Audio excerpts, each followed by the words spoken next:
O Instituto de Educação e Saúde de Taquara está apresentando Estudos do Livro de Apocalipse, que está sendo apresentado por Diego Silva.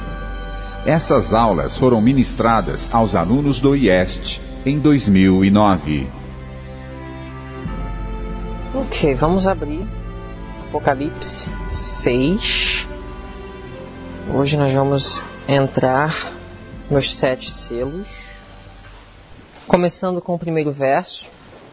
E havendo o cordeiro aberto um dos 7 selos, olhei e ouvi um dos 4 animais, que dizia como em voz de trovão: vem e vê.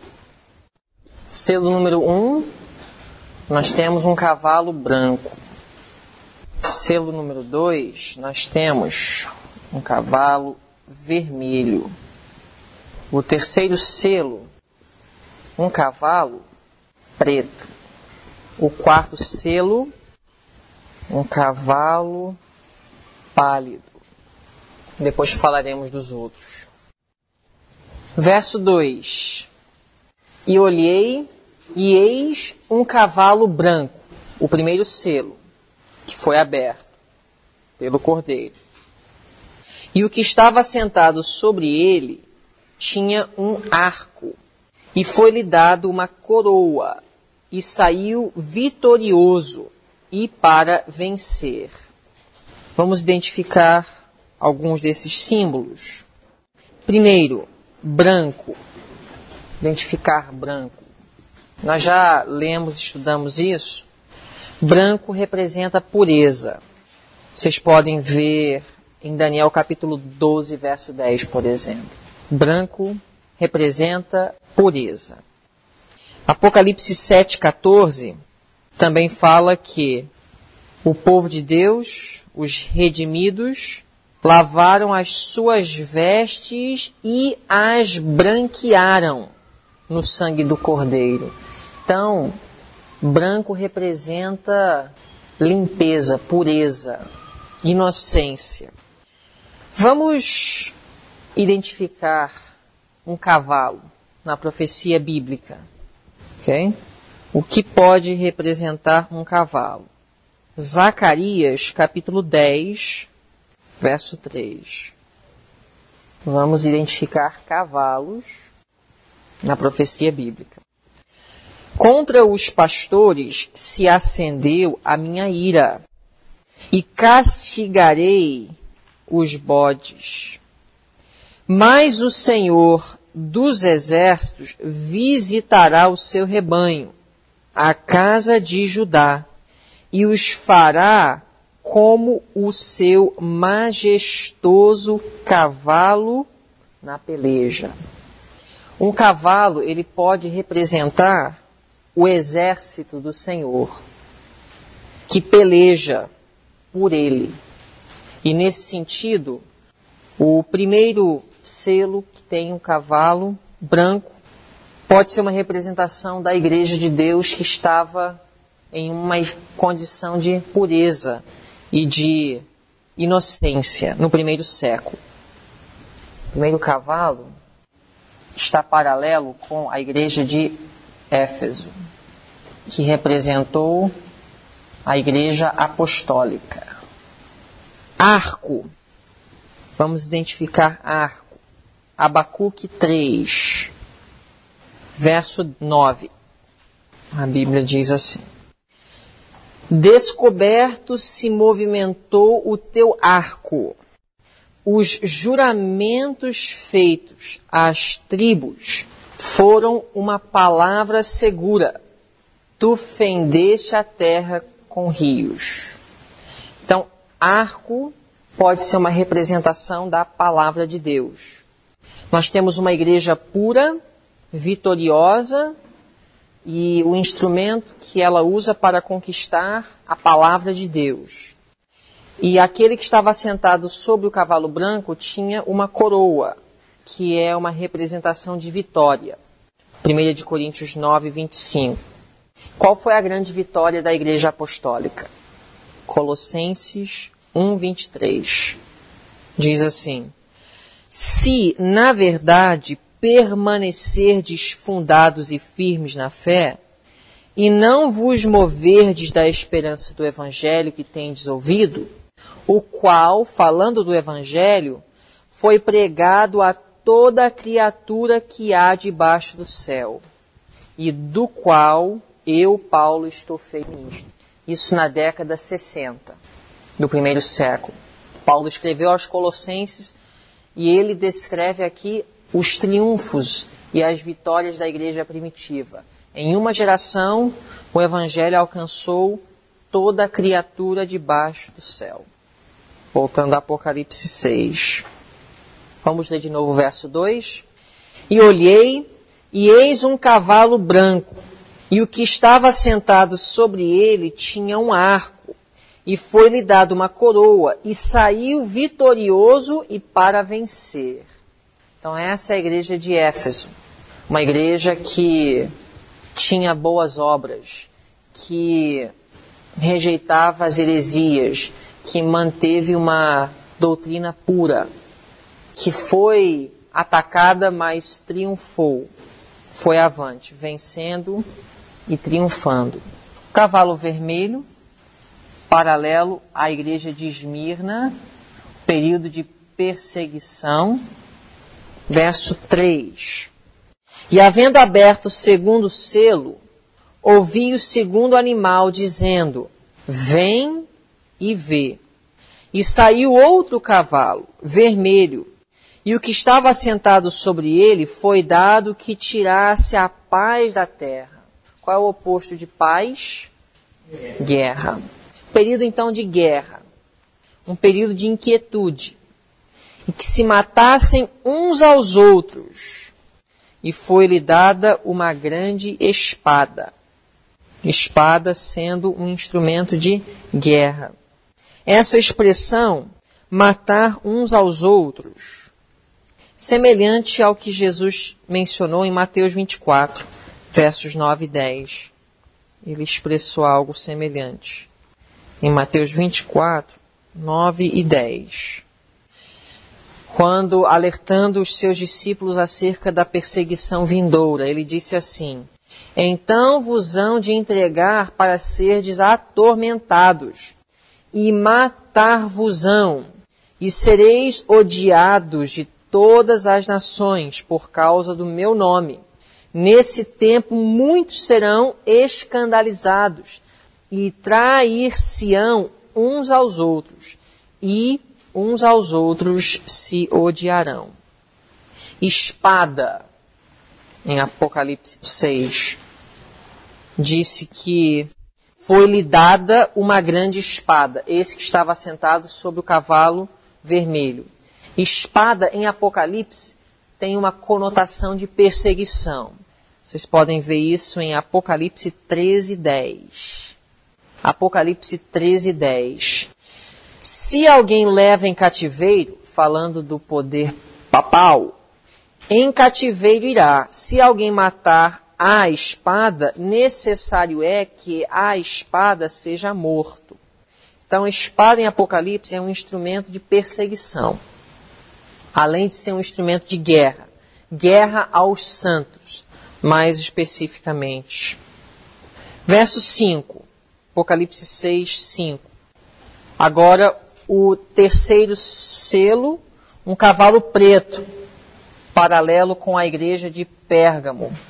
Período de transigência e apostasia. Será que já podemos notar uma diferença entre as 7 igrejas e os 7 selos? Há uma diferença? Nas 7 igrejas, qual foi o objetivo? O que nós recebemos através do estudo das 7 igrejas? Advertências. O que mais? Como poderíamos resumir a profecia das 7 igrejas? É essa a palavra-chave. A condição da igreja durante os séculos. A condição da igreja em 7 períodos históricos. E os 7 selos? Relatando o mesmo período, sim? Mas qual seria a diferença? Deus ele não repete uma coisa apenas para repetir. Existe um foco diferente. Assim como Daniel 2 e Daniel 7, apesar de relatar a mesma história, Daniel 7 teve outro objetivo. Daniel 8 ainda outro objetivo. Qual seria então essa diferença? O que vocês conseguem discernir entre as 7 igrejas e os 7 selos até agora? Não está descrevendo necessariamente a condição da igreja. É mais uma análise da igreja à luz da história e não necessariamente sua própria condição. No primeiro selo, nós temos a igreja triunfando e vitoriosa, conquistando. No segundo selo, nós vemos o quê? Não a condição da igreja em si, mas nós vemos o que vai passar com ela durante esse período. E no terceiro selo, nós temos um cavalo preto, vamos analisar. E havendo aberto o terceiro selo, ouvi dizer o terceiro animal: vem e vê. E olhei, e eis um cavalo preto, e o que sobre ele estava assentado tinha uma balança em sua mão. E ouvi uma voz no meio dos 4 animais que dizia: uma medida de trigo por 1 dinheiro, e 3 medidas de cevada por 1 dinheiro, e não danifiqueis o azeite e o vinho. O que será isso? Existem muitas ideias a respeito disso. Vou passar para vocês o que eu entendo do terceiro selo, o cavalo preto. Primeiro vamos identificar preto. Preto seria o oposto de quê? Branco, e branco é um símbolo, uma representação de quê? Pureza. Então aí a gente já vê que nós temos um período através do qual a igreja passaria por escuridão. Mas o que o terceiro selo realmente nos relata é um evento que ocorreria, que traria essa fase de escuridão. Seria justamente o oposto do primeiro selo, preto em vez de branco. No primeiro século a igreja estava triunfando. Embora aos olhos humanos ela estava sendo derrotada. Ela era um fracasso. Mas durante esse período do terceiro selo, é justamente o oposto. Aos olhos humanos, agora a igreja está crescendo, mas é representado por um cavalo preto. E uma voz no meio dos 4 animais dizia: uma medida de trigo por 1 dinheiro, e 3 medidas de cevada por 1 dinheiro. Aqui nós temos uma representação do que estaria passando durante esse período da história, que envolveria ou influenciaria a igreja. Queria, antes de analisar esse aspecto, abrir com vocês em Provérbios 7 e 9. Algo interessante sobre a escuridão. Só um detalhe interessante para vocês. Aqui nós temos em Provérbios 7, Salomão descrevendo como trabalha uma prostituta, como que ela faz, como ela age, como que ela consegue seduzir e atrair a ela. Diz assim, Provérbios 7, verso 9: no crepúsculo à tarde do dia, na tenebrosa noite e na escuridão. Só querendo mostrar um relacionamento entre preto, escuridão e a obra de uma prostituta. Porque lembrando que esse período, o período de Pérgamo, seria o período que prepararia o caminho para Jezabel, no estudo das 7 igrejas. Pérgamo seguiu Tiatira, um período em que Jezabel trabalhou seduzindo os servos de Deus. Vamos abrir também em Amós capítulo 8, verso 11. Amós 8, 11. Eis que vem dias, diz o Senhor Deus, em que enviarei fome sobre a terra. Não fome de pão, nem sede de água, mas de ouvir as palavras do Senhor. Pão na Bíblia é comparado com o quê? A palavra de Deus. Jesus disse, nem só de pão viverá o homem, mas de toda a palavra que procede da boca de Deus. E aqui Amós, ele descreve uma fome, mas ele não está falando de pão literal, mas um pão espiritual, que é a palavra de Deus. Vamos ler em Lamentações 5:10. Diz assim: nossa pele se queimou como um forno, por causa do ardor da fome. Essa fome aqui está descrevendo o período que Babilônia levaria judeus cativos, as Lamentações de Jeremias. Ele descreve esse período como um período de fome. Então, só um paralelo com Amós 8:11. Vocês também podem ver mais sobre preto em Jeremias 4, 27 e 28. Preto também é um símbolo de desolação. Vamos voltar a Apocalipse 6, verso 6. Diz assim: e ouvi uma voz no meio dos 4 animais que dizia, uma medida de trigo por um dinheiro, e 3 medidas de cevada por um dinheiro, e não danifiqueis o azeite e o vinho. Aqui nós temos uma linguagem que revela corrupção. Uma medida de trigo por um dinheiro era muito pouco para a quantidade de dinheiro que era oferecido para essa medida. Por exemplo, se você for analisar, um dinheiro, o que é esse um dinheiro? Era como se fosse equivalente a um dia de trabalho.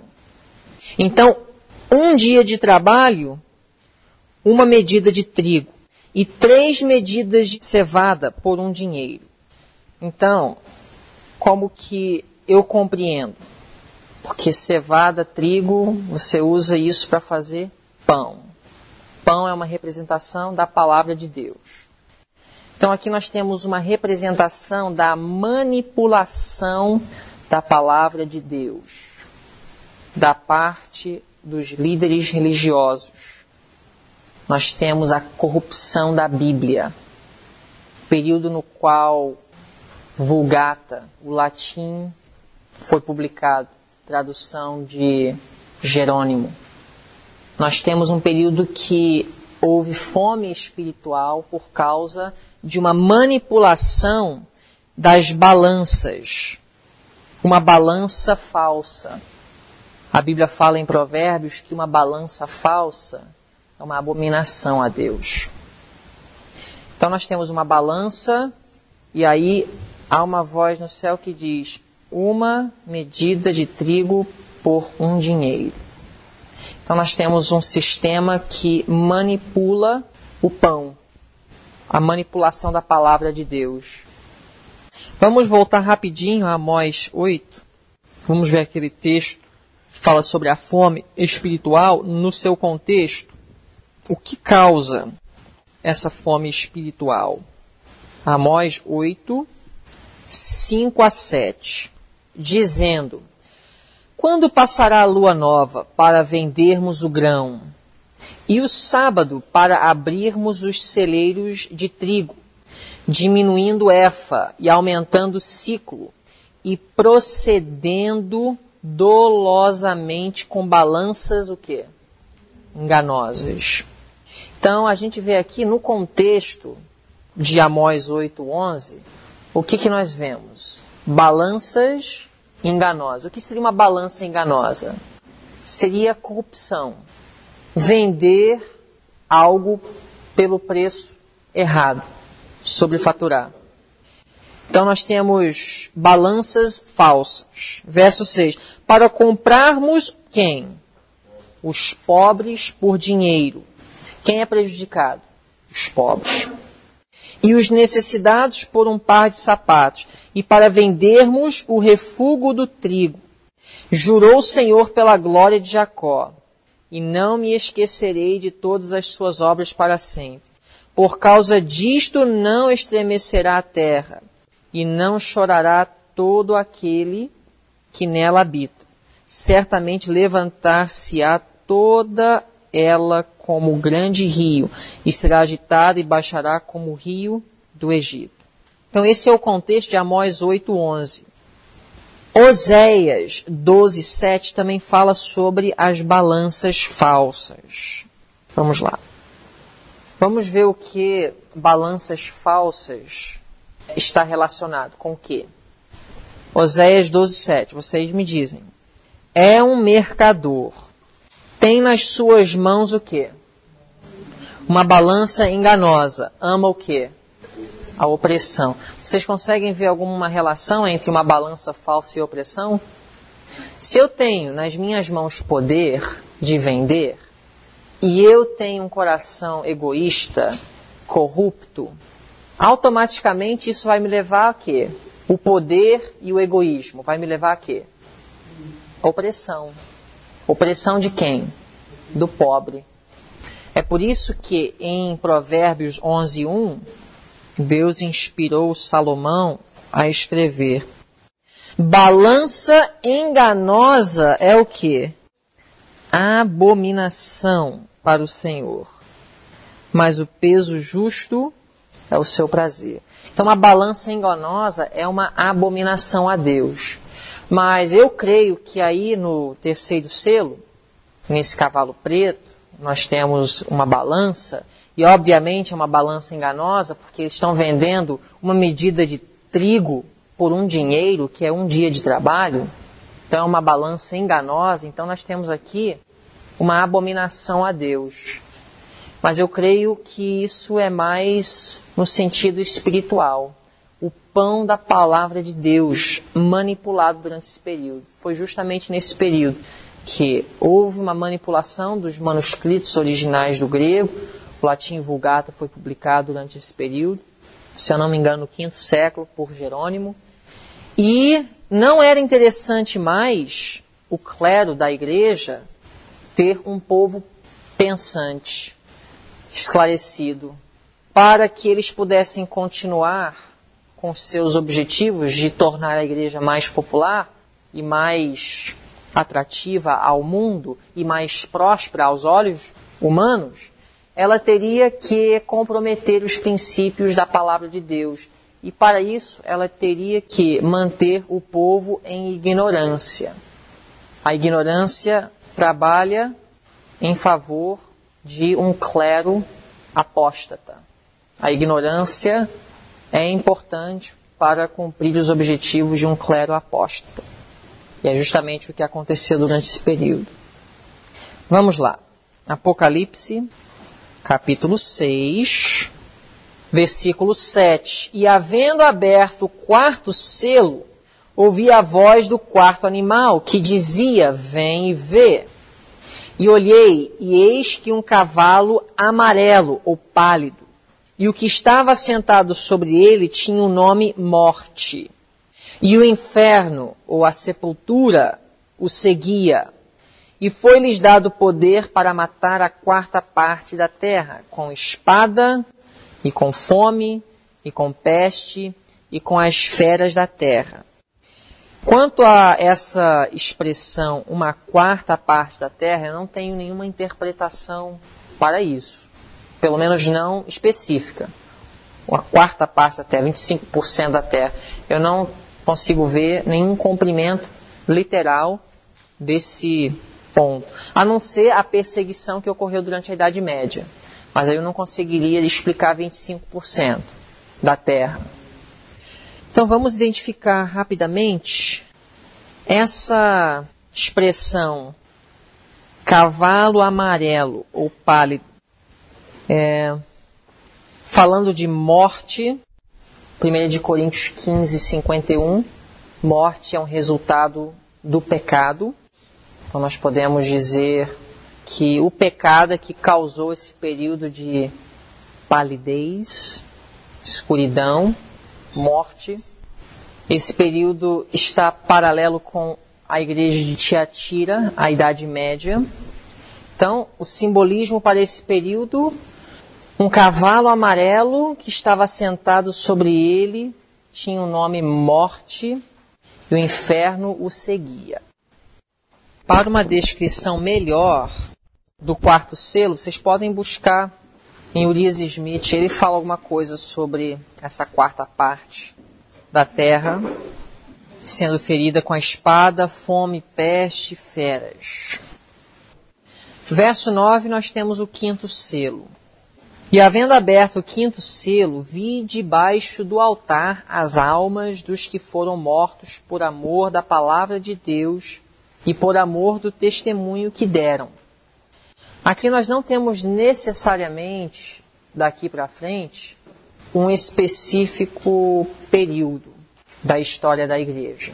Na realidade, isso poderia se aplicar a toda a era cristã em que o povo de Deus sofreu perseguição. Mas nós temos um símbolo aqui de almas debaixo de um altar, mortos por amor à palavra de Deus, que clamavam: até quando, ó verdadeiro e santo dominador, não julgas e vingas o nosso sangue dos que habitam sobre a terra? Então vamos falar um pouco sobre essas almas debaixo do altar. Primeiro, é um texto usado muito para defender a imortalidade da alma. Almas debaixo do altar clamando. Que são mortos que estão falando. Ok? Mas isso é um simbolismo. E nós temos, para comparar com este simbolismo de Apocalipse 6, Gênesis 4:10. Quando Abel foi morto por seu irmão Caim, o que diz a Bíblia? E disse Deus: que fizeste? A voz do sangue do teu irmão clama a mim desde a terra. Isso parece ser literal? A voz de um sangue pode clamar? Então é uma simbologia. Abel foi o primeiro mártir. E nós temos aqui então uma representação de mártires, especificamente desse período de inquisição e perseguição do povo de Deus durante a Idade Média, clamando até quando? Essa expressão até quando? Vocês podem consultar os seguintes versos: Salmo 13, 1 e 2, Salmo 74, 9 e 10, Salmo 94, 3, Daniel 8, 13. Até quando? Sempre no contexto de perseguição. O povo de Deus clama: até quando isso vai acontecer? Talvez você já se sentiu assim. Até quando, Senhor? A fornalha. Até quando a perseguição? Até quando esses problemas? E também tem aqui um clamor para vingança. Até quando não julgas e vingas o nosso sangue? Não que esse é o espírito dos fiéis, mas nós temos aqui em 1 Samuel 24, 12, vamos abrir lá, para comparar com essa expressão, julgas e vingas o nosso sangue. 1 Samuel 24, 12. Julgue o Senhor entre mim e ti, e vingue-me o Senhor de ti, porém a minha mão não será contra ti. Davi falando ao seu inimigo, alguém que queria o matar. Veja bem, isso é um reconhecimento de que a vingança e o juízo pertencem a Deus. Não é um espírito de ódio contra os inimigos, mas uma demonstração de reconhecimento. A Deus pertence o juízo e a vingança. Davi revelou isso para com Saul. Deuteronômio 32, 43. Jubilai, ó nações, o seu povo, porque ele vingará o sangue dos seus servos, e sobre os seus adversários retribuirá a vingança, e terá misericórdia da sua terra e do seu povo.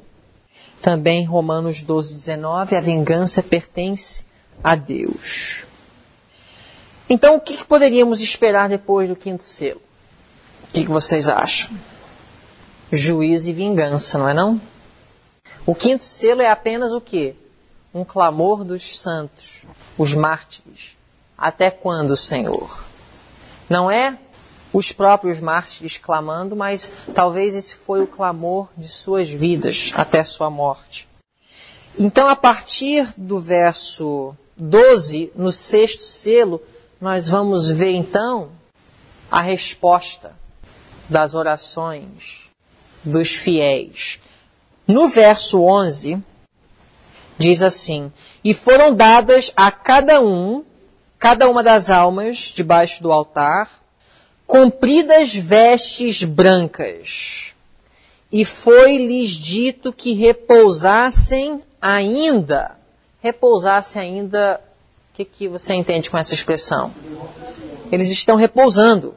Repousassem ainda um pouco de tempo. Esse pouco de tempo seria o período desde a Idade Média até a vinda de Cristo. Espera só mais um pouco de tempo, porque o tempo do juízo retribuidor e a vingança de Deus seria durante o derramamento das 7 últimas pragas. Então, esse clamor, a resposta para ele, espera um pouco. Vocês vão precisar de repousar um pouco mais, até que também se completasse o número de seus conservos e seus irmãos que haviam de ser mortos como eles foram. Então, o que isso quer dizer? Que ainda haverá um período de perseguição antes que a vingança venha. Esse verso 11 vai ser importante ao estudarmos capítulo 7. Então, não perca de vista, deixe ele sublinhado na sua mente. Verso 12. E havendo aberto o 6º selo, olhei, e eis que houve um grande tremor de terra.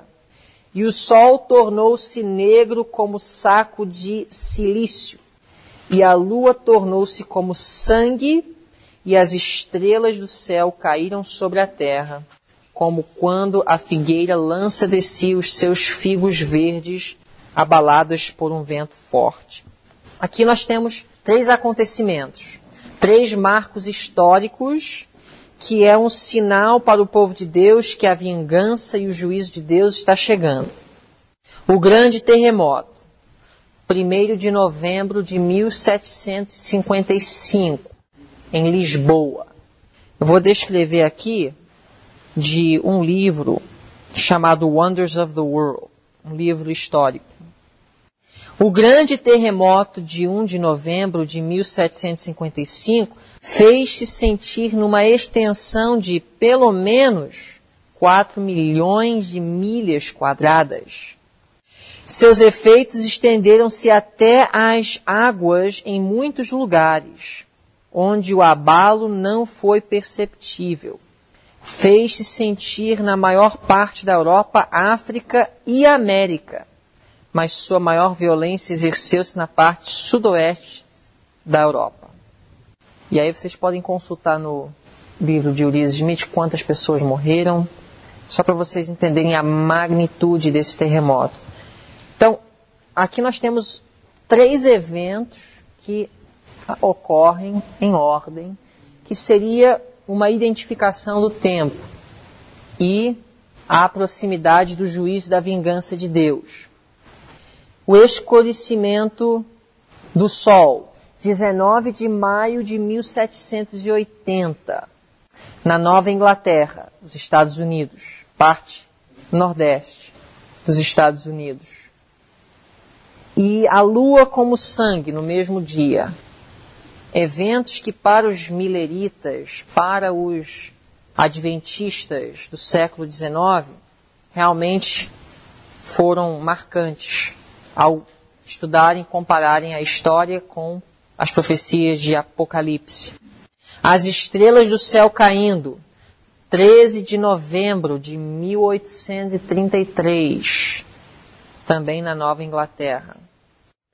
É interessante porque aqui nos 6 selos, entre o verso 13 e 14, é o período no qual nós vivemos. A partir do verso 14, nós já estamos na segunda vinda de Cristo. Então, os 7 selos não nos trazem uma descrição muito detalhada da história, mas nos dá Marcos, para nós podermos acompanhar os acontecimentos que envolveria a igreja durante os séculos. Então estamos vivendo entre o verso 13 e 14 de Apocalipse 6. E o próximo evento, já no verso 14, já está pela frente para nós.